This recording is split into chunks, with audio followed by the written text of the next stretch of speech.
At the end of the day, it's not about what you have or even what you've accomplished.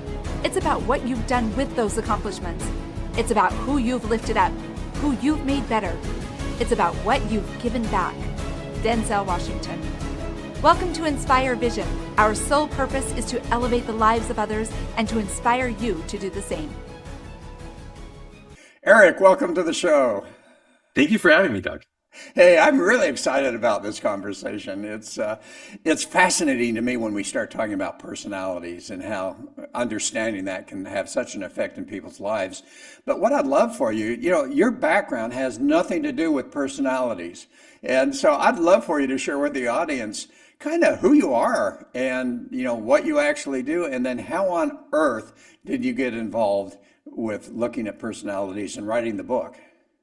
It's interesting because the way I got involved with personality types is more of on a personal level. Like it was something I always felt kind of weird when I was younger, and not weird in a bad way, but different, right? And so when you feel a little different, then you kind of try to figure out why.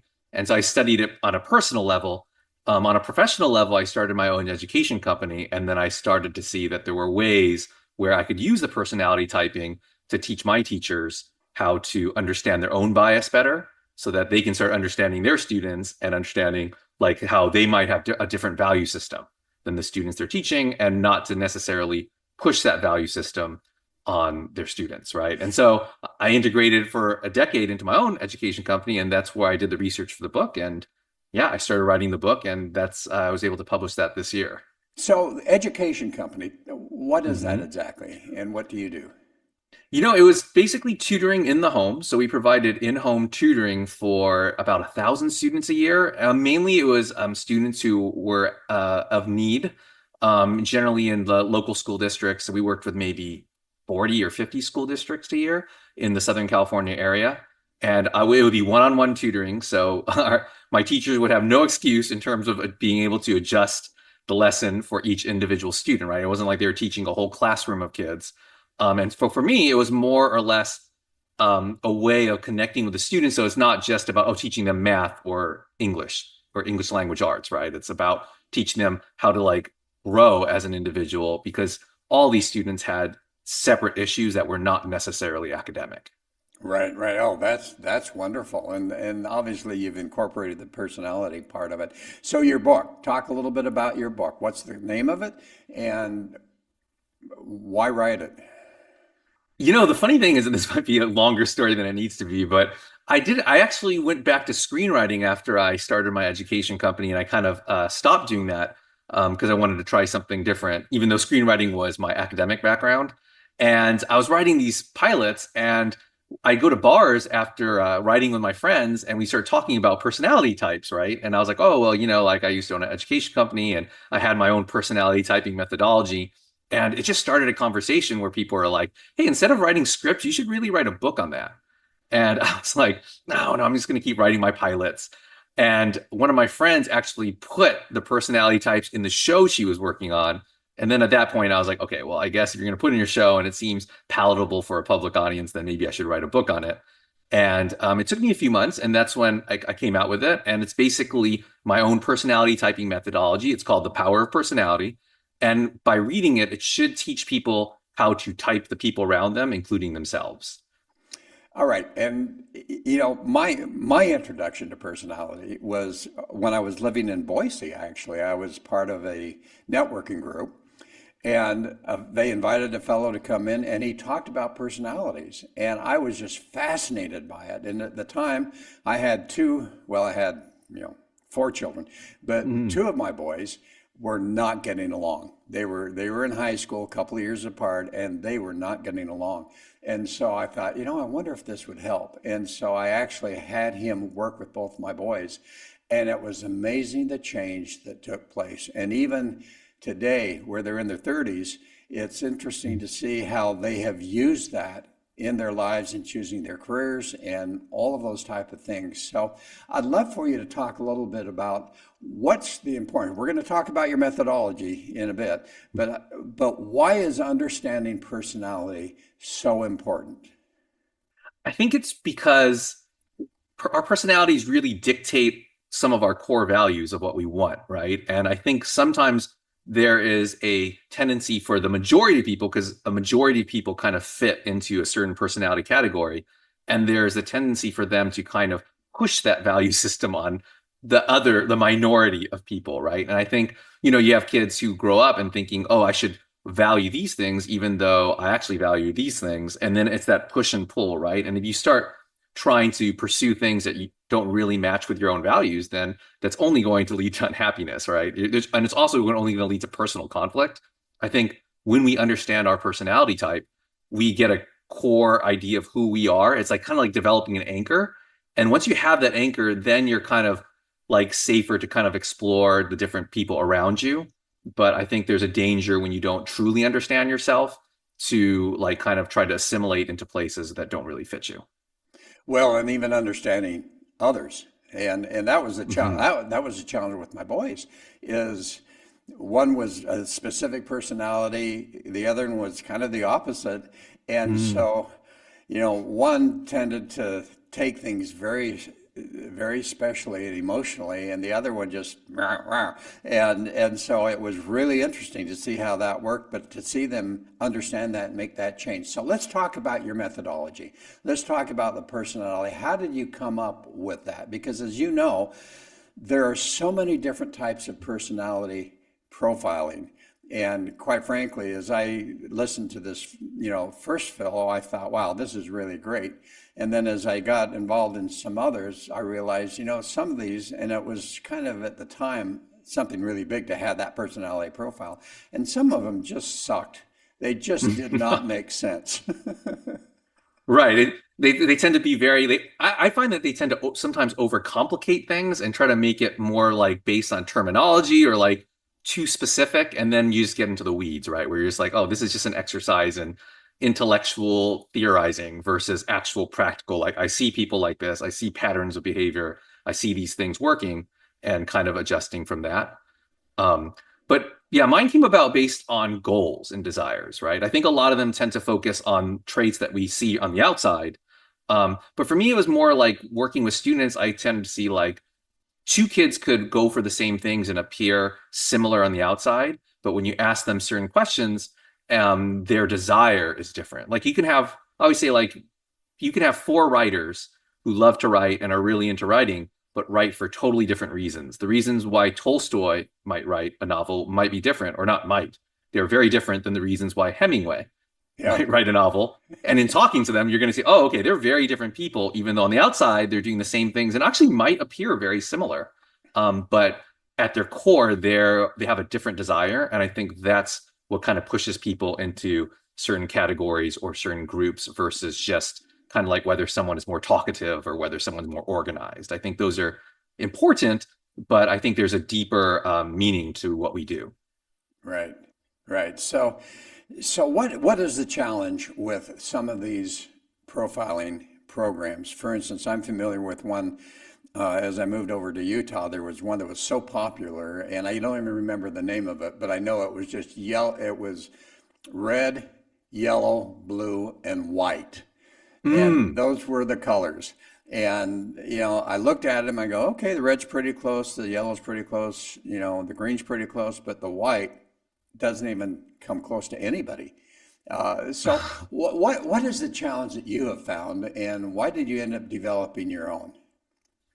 Well, one of the challenges, I mean, will say that I laughed because there were four specific colors, right, that you gave. And I write about that in the book. My system also uses kind of a set of four. And then it has like four personality types within that four, making 16 different personality types, right? But I write about, like, there's a whole chapter based on the fact that archetypally, whether it was Plato or Aristotle or, Hippocrates, we have a tendency to split things up into four, right? And with to different designations within those four groupings. But I saw that pattern of four, kind of like the Teenage Mutant Ninja Turtles. When you think of things like, and Right. each one fits a certain kind of category. I think one of the difficulties I found though is that, like you were finding with the colors, they do tend to focus. It's the methodology and the diagnostic process, right? I feel like that's the thing. Like you can, if the diagnostic problem or diagnostic methodology is wrong or flawed, then it doesn't really matter the prescriptive measures, right? And I feel like a lot of these books have prescriptive measures and that, like, let's say 99% of the book are these prescriptions, and the 1% that they have in the beginning is like a test that you take, right? You take, like, I don't Right. know, 50 question test, and then you read about yourself, right? But what if the questions are wrong? So the way I wrote the book and why I came up with my methodology was, in a way, I was trying to teach people how to be the test, because I feel like that diagnostic part is way more important than the prescriptive part, even though the prescriptive part is where everyone wants to get to, right? They're like, no, don't tell me how to do it. Tell me what I am so I can figure out what I'm going to do with it. I'm like, well, let's take some time to figure out why we are why we are the way we are. And that might be more helpful. Yeah, and and as you mentioned earlier, there's so much that gets involved in that because as you look at these personality types, and as you say, literally 16, not 4, 16, because you have the crossovers, but also Mhm. you get into the values, you get into the purposes, you get into all of those things that can literally change an individual. So to try to pinpoint them into one specific one of 4 different personality types can become very dangerous because that's not who Mhm. they really are. Right. And the benefit of doing so, the four within the four is that, at least the very least, if you're within, I call them packs, right? Because my methodology uses animal personality types just because it's very easy to remember. Okay. Like, right, if you call someone a fox, I think we all know what the fox is like, right? I mean, even in, Uh, like, archetypally in movies and shows, we know who acts like a fox. Um, but if you're within this particular pack, then you are going to be similar to people within that pack because you're going to have the same core value. But how you go about achieving that value is going to differ based on the various personalities within that pack. And I think I started to find that out working with students, right? Where you're like, oh, yeah, these students are similar to each other, but they're different in a certain way. And that difference makes all the difference in terms of how to best utilize their skills and strengths, right? well, and I find I'm fascinated about the fact that you work with students and so forth. And I think that there's some real keys there that most teachers really do not apply, understand, or any of that. But Mhm. have you found that based on looking at the personalities of the kids that you've worked with, which all seem to have some very specific issues, did you find that they fit into a specific personality profiling, or were they all over the board? You know, it was it's interesting because, me personally, I work with a set amount of students, right? But as a company, we worked with like 1,000 a year, right? So in that Right. 1,000, it generally fit a certain percentage, like where there'd be half the students are going to be like this, and then a third are going to be like this, and then you have certain minority packs that will act a certain way. I noticed, like, individually, I hate to say this, but I probably work best and I'm most effective with specific personalities, generally based on my own personality, right? I have Exactly. like, yeah, like, it's generally the personalities where I'm within that pack. So students who so I'll just say that I call them the shamans, and they tend to be seekers of self-knowledge, right? Which can be pretty difficult as a kid, because if you seek your own self-knowledge but are constantly being told this is what you should do your homework, be responsible, be organized, and that might not necessarily fit you, that can cause a lot of internal struggle. And I think growing up, I also shared that internal struggle. So working with students like that was a lot easier for me, right? Because I can go like, no, I know how you're feeling, but I'm a more confident version of themselves, right? I should be. I'm older and supposedly wiser. And so I do tend to work better with those students. But I would say that knowing about the personalities, I will change up based on what I know. So I know certain other personalities work better with maybe I don't want to say the whip approach, but certain personalities work better if you're harder on them, because they don't take offense. They're not super sensitive. They will try to get away with whatever they can get away with. So for them, you got to be hard on them because they'll just adjust, right? They're like, okay, he's not letting me get away with this, so I won't do that. But he's letting me get away with this, so I will do that. And it just depends from kid to kid, right? And so the other thing that comes to my mind is we've got the personalities, but we also have the learning style. And the reason I'm Mhm. bringing this up because I know there's going to be some parents listening to this. And one of the things that I really believe is most of the time within our educational system in the United States, they only teach to one learning style. And that's why you Mhm. have so many students that struggle and then get medicated because the teachers and everybody else doesn't understand that, you know what, it's not the kid, it's the teacher and the style that they're teaching. Right. One of my favorite quotes actually is from Baldwin, where I'm paraphrasing, where he says the irony of education is the more we become educated, the more we start to question the system that we were educated in. Right. And I feel like as it pertains to the personality typing methodology, it's like I have four packs, and one of those packs makes about half the population. And guess what? That's the type of population that also tends to become teachers, and specifically elementary and grade school teachers. And when you think about it, like they prioritize safety and security, right? So they're telling kids, okay, this is how you learn. You learn by the safe, cautious approach. Like write down your homework assignment every day. Make sure you have everything planned out. Make sure you have a set structure. There's a certain way to do things. How do we know that it works? Because it was done 10 years ago, 20 years ago, 30 years ago, and we're just going to keep doing that because it's proven to be correct. And you should do that too because that's the safe approach. And I do think it works with half the population. Like a kindergarten class, half the kids, anyone who's taught kindergarten knows half the kids will like listen to the rules as you tell them. But then you have about a third of the class that's just running around and grabbing things and throwing things around. And I think that third, it's very easy to see that that particular style of teaching in our education system doesn't work specifically for them.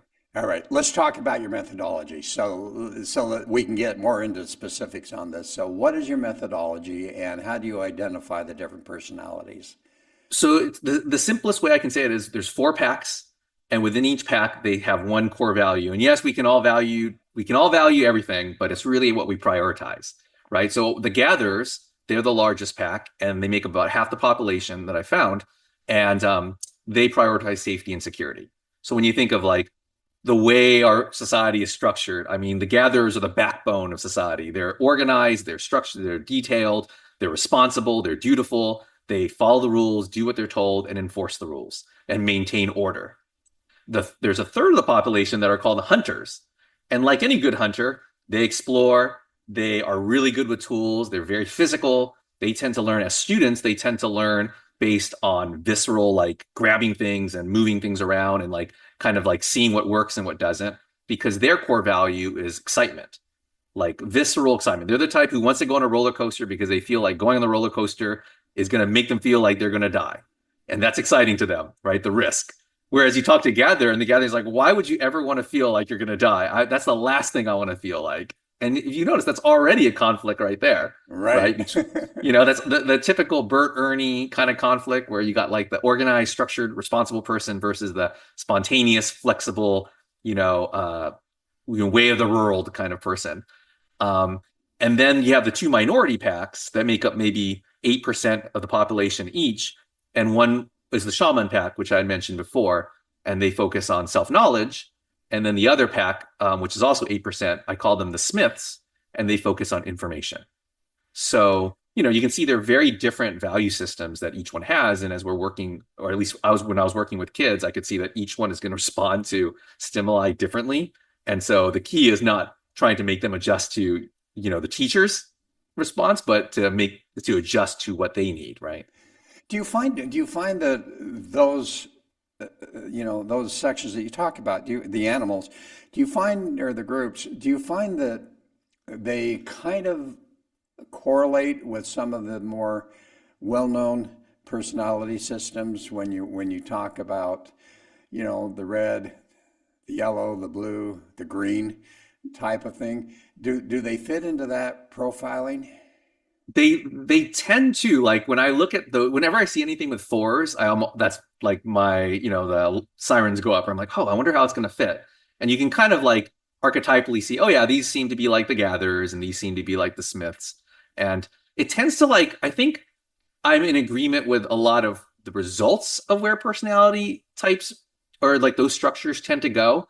My methodology differs in how to get there. Like, how do you, because I've often find that people mistype themselves when they take tests and they hate that. Like, someone will say, oh, I'm like, the most popular one is the MBTI, right? So someone will say, I'm an INFP.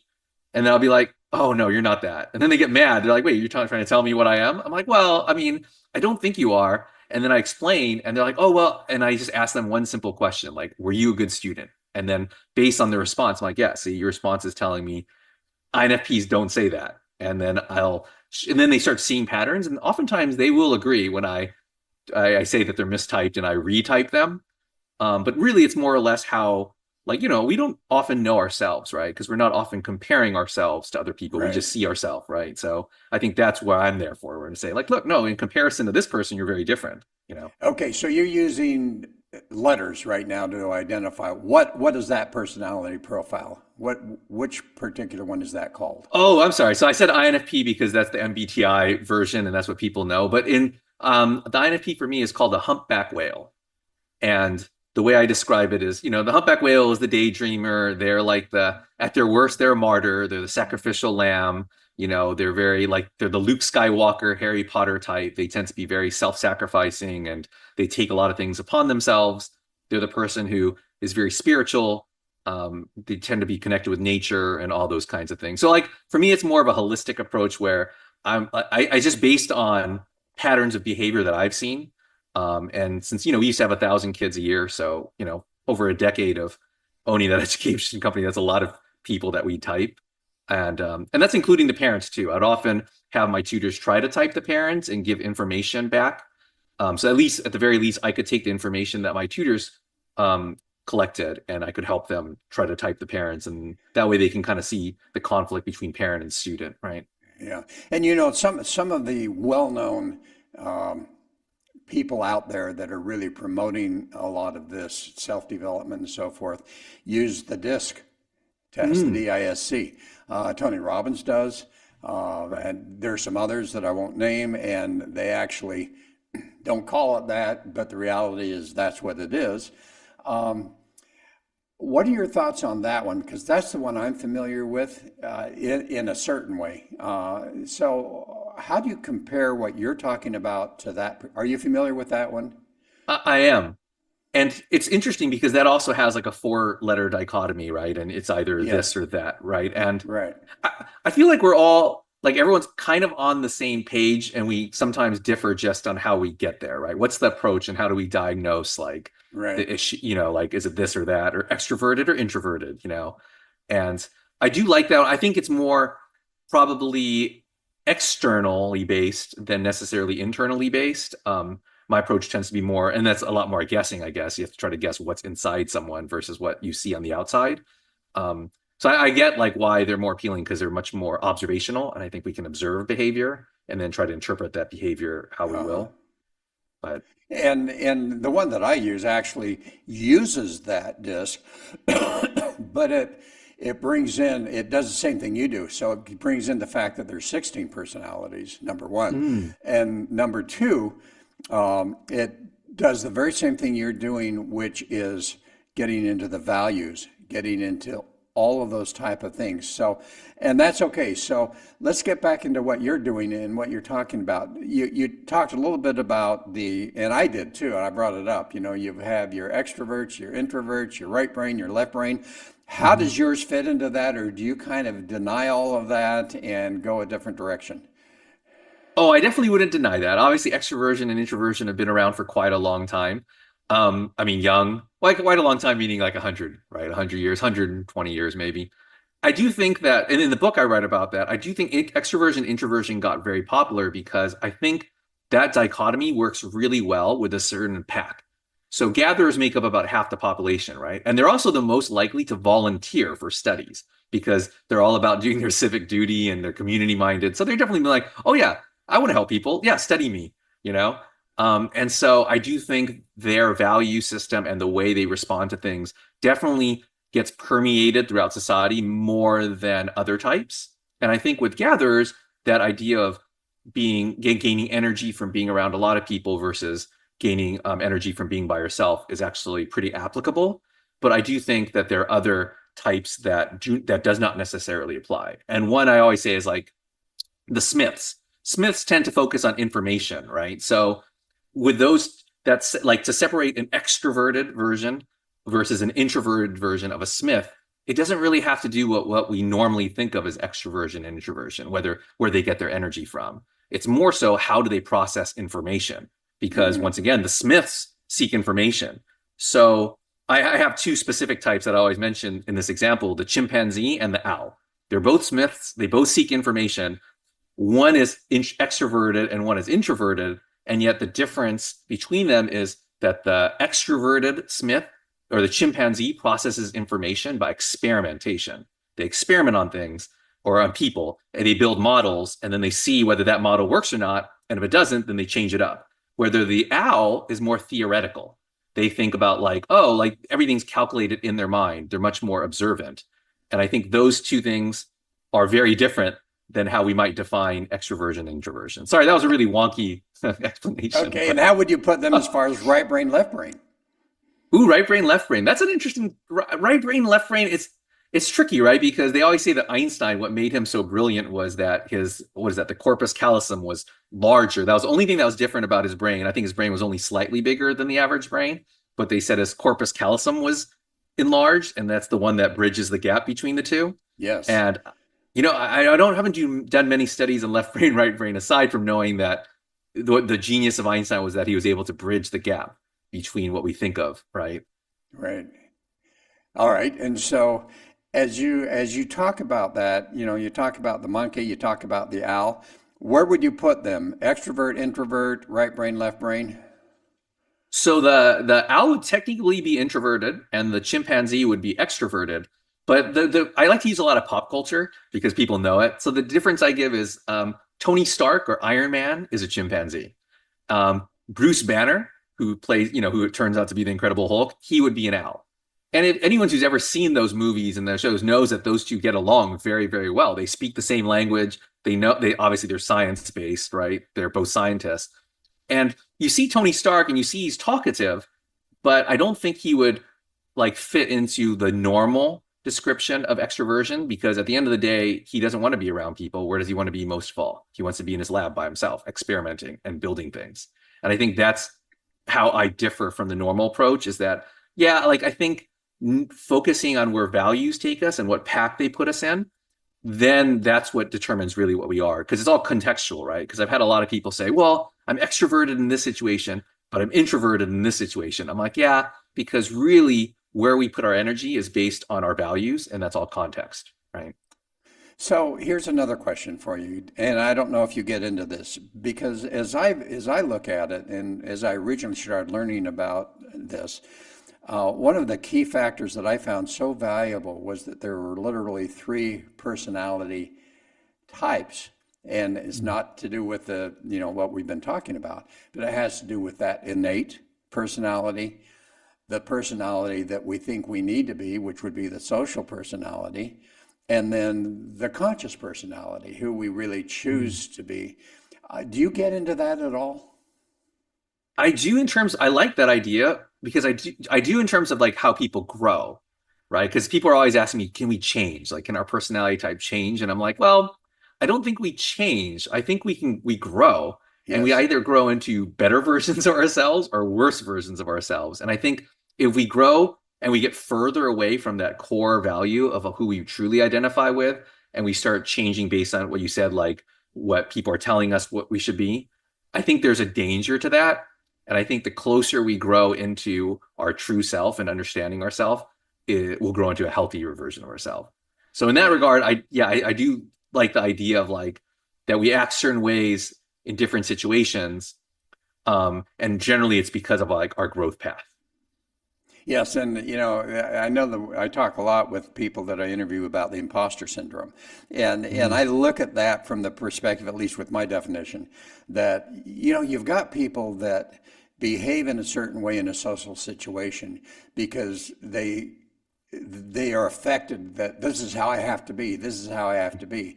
Now you take that and then you take someone who really has the confidence to be who they really are, and they walk into a social situation and they say, you know what, this is how I need to respond to these people because of who they are. And they consciously do that rather than do it because they happen to be in that victim mode. What are your thoughts on that? It's funny. I also work a lot with students who are working on their college essays, strangely enough. And I love it because when you work on your college essays, that's a great opportunity for me to coach them life lessons, right? Because the college essays are always asking, like, who are you? What do you love to do? And I'm going to relate it back, but every student, or not every student, but most students who I work with, their first instinct is like, what do they want to hear? What does the reader want to hear? What should I be to them? What do I need to be? And I'm always like, no, no, tell me, what do you love? What do you really love? And they're always so afraid because they're like, no, no, I have to appear this way. I have to be say I'm responsible and industrious and blah blah blah. I'm like, do you think they really want to hear that? You think they're going to believe you? They read like thousands or hundreds of thousands of these things a year, right? Like just be yourself. Have the confidence to be yourself, be truthful, like show that you're passionate and don't worry about what they think. And ideally the students will listen, but it's after much like of me like not forcing that, but like preaching it to them.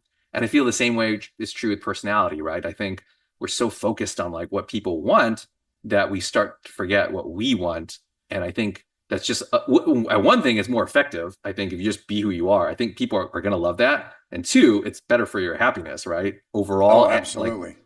yeah. Absolutely. So, before we started, we were joking a little bit. What is your personality type? My personality type. Yeah. I'm a baboon.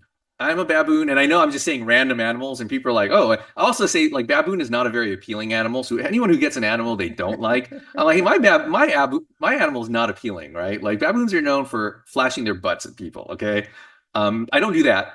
But a baboon is a part of the shaman pack. So shamans seek self-knowledge. Baboons they seek self-knowledge in a way where they're a little bit more aggressive at seeking it. And then once they find something they really believe in, then they're a little bit preachy and they tend to preach and voice their opinions very actively. And that is kind of what I do. And of course, we have a lot of our weaknesses as well.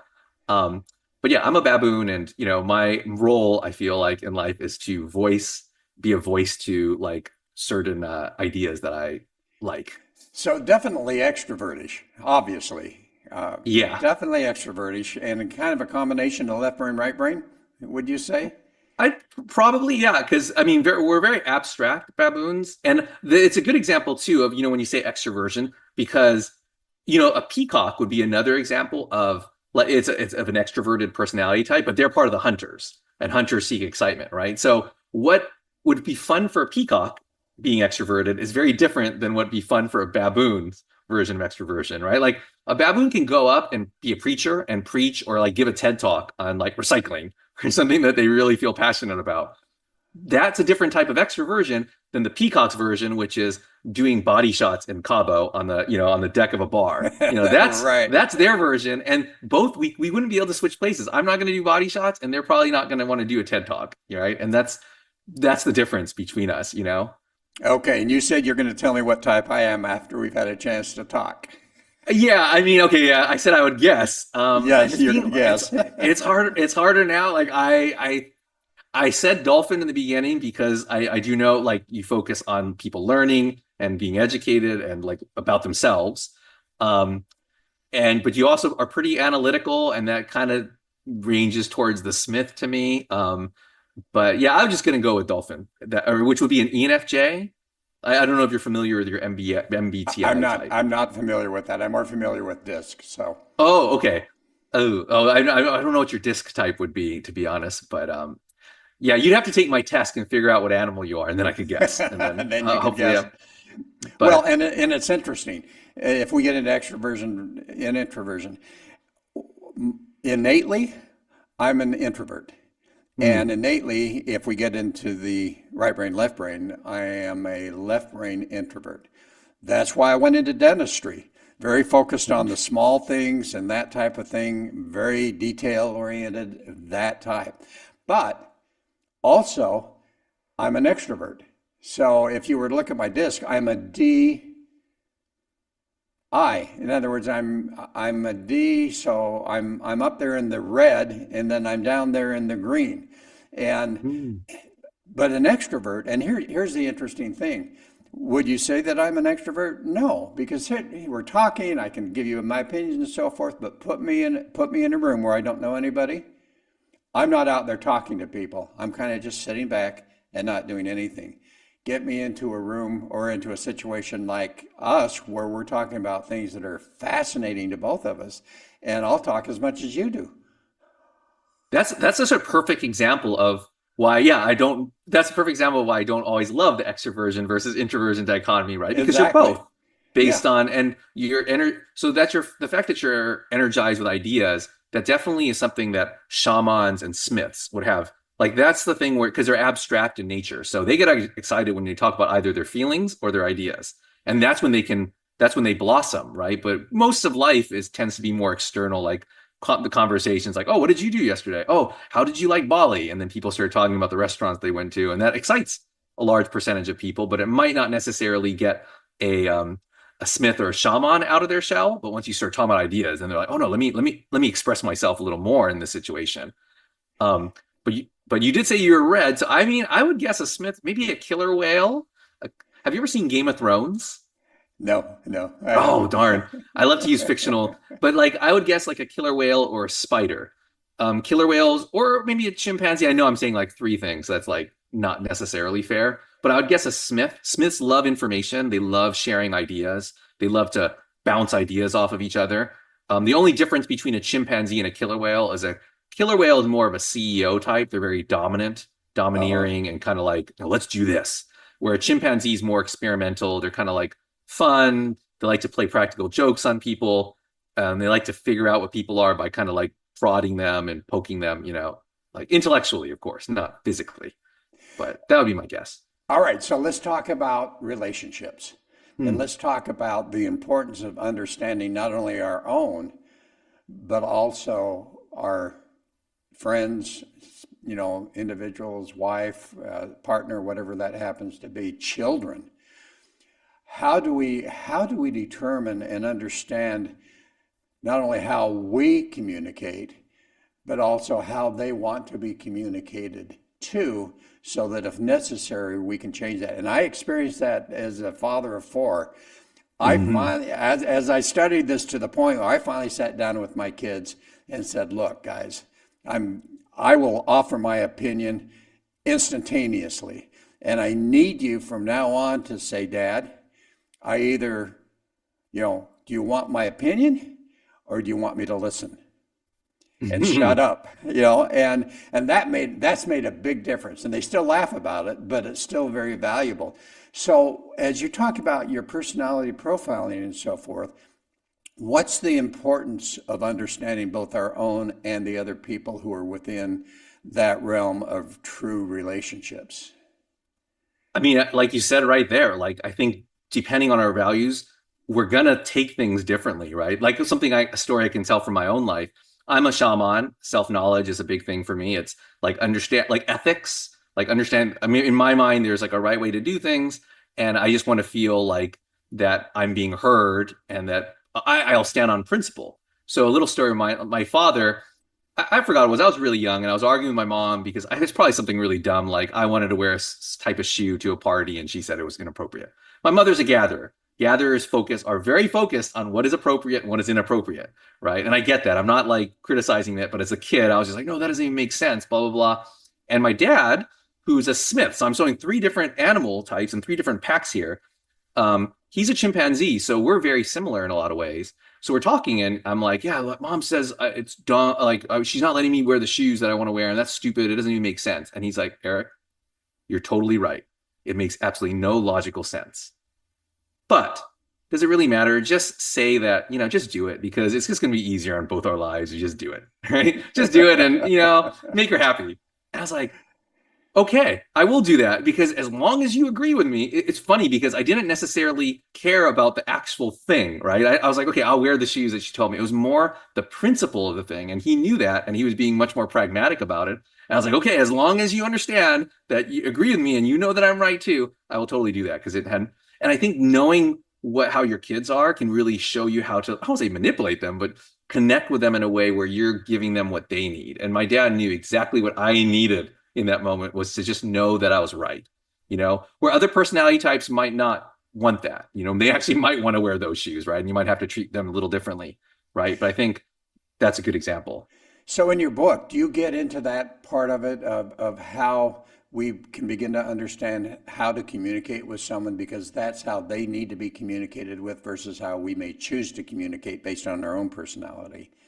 Yeah, the book is very specific in terms of each individual animal personality type. Like it'll break it down and go, okay, this is the difference between this one and this one. And and it just goes down the methodology. And as you're reading it, you'll start ideally, I use a lot of examples and personal anecdotes, student anecdotes, fictional anecdotes to like kind of so that people can start seeing, oh, this is the difference between this type and this type. So clearly, if this type values this and this type values this, you're going to have to, and you're this one, you got to like be able to like adjust to this one, right?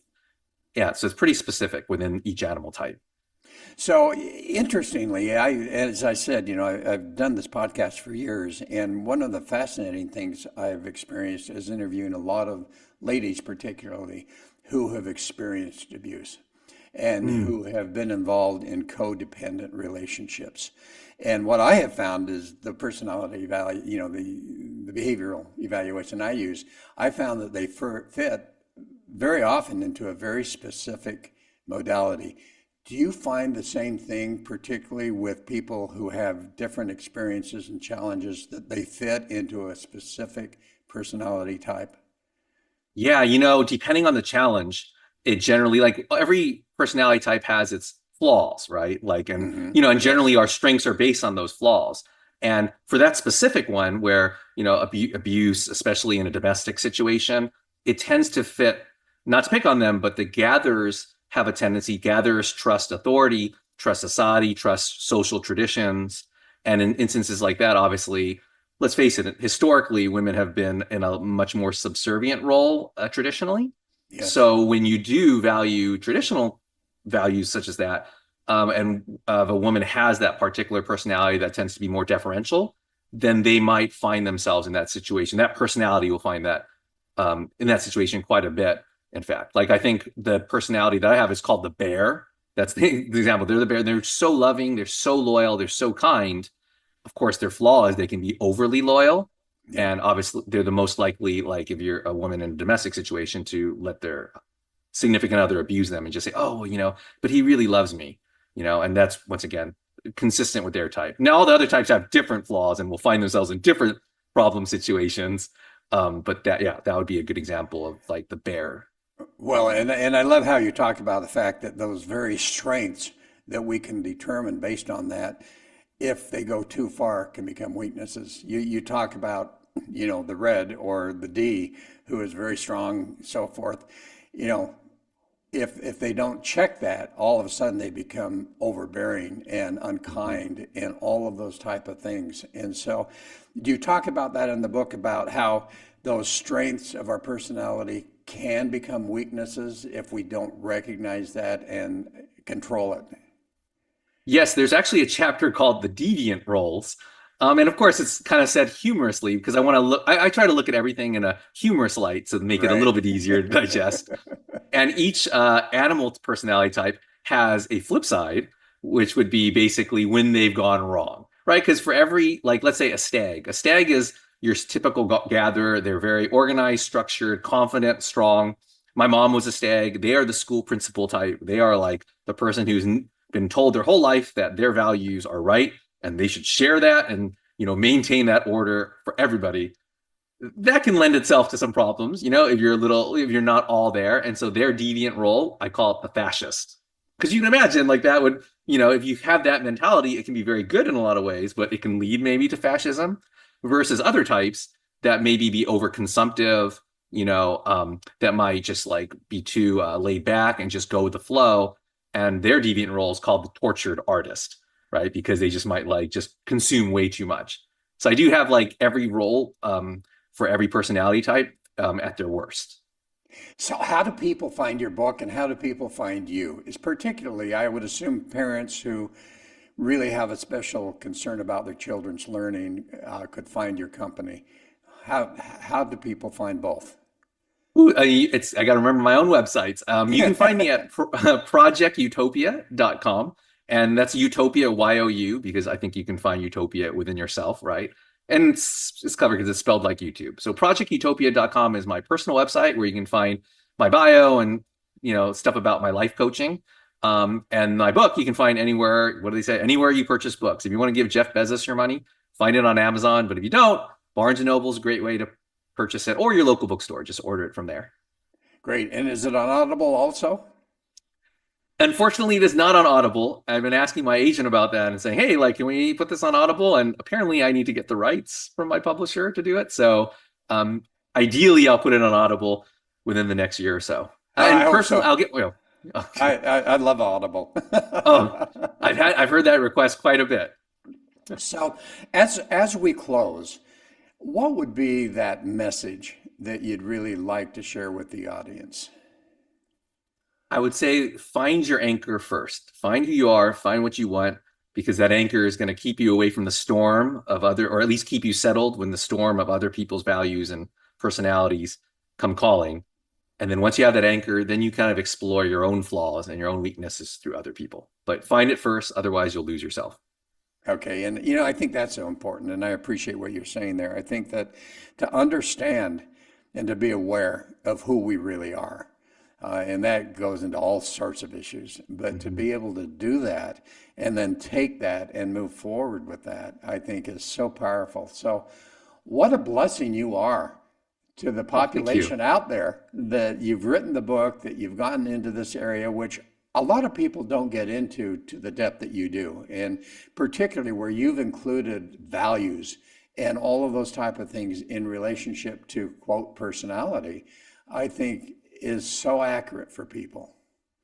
Well, thank you so much. Those are kind words, and hopefully it'll make people laugh as well. Well, hopefully. And folks, go get that book. I guarantee you it will make a difference in your lives. And this is Dr. Doug. Thanks for listening. Hope you'll listen some more as we come into more type of podcasts. This is Dr. Doug saying namaste.